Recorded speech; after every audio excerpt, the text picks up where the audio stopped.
Hey hi guys, అందరు బాగున్నారు కదా? ఇవాళ ఎందుకో నాకు సడన్గా చాలా స్పైసీగా ఏదైనా తినాలనిపించింది.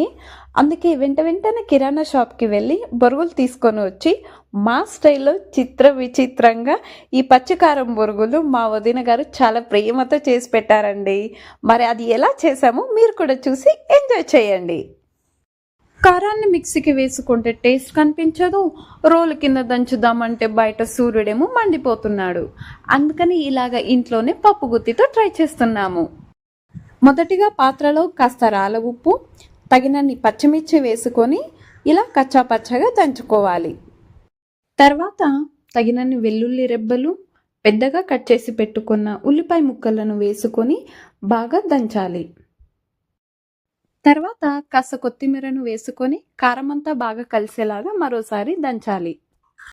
ఇలా పచ్చి కారాన్ని దంచిన తర్వాత పాత్రలోకి బొరుగులు, చిన్నగా కట్ చేసి పెట్టుకున్న టొమాటో ముక్కలు, వంట నూనెను వేసి ఈ పచ్చి కారం అంతా బొరుగులకు అంటేలాగా బాగా కలుపుకోవాలి. ఈ కారాన్ని బ్యాలెన్స్ చేయడానికి వేరుశనగ పప్పును వేసుకొని బొరుగులను మరోసారి బాగా కలుపుకోవాలి. అంతే, మా స్టైల్లో విచిత్రంగా చేసిన పచ్చికారం బొరుగులు రెడీ అయ్యాయి. మేమైతే ఫుల్గా లాగించేసాము. అయితే ఎక్కువగా కారం తినలేని వారు లేదా అల్సర్స్ ఉన్న వాళ్ళు పచ్చిమిర్చి, ఉల్లిపాయ, వెల్లుల్లి అన్నది కాస్త తక్కువ మోతాదులో వేసుకోండి. ఫ్యాట్ ఉన్న వాళ్ళు ఆయిల్ని స్కిప్ చేయవచ్చు. Thank you.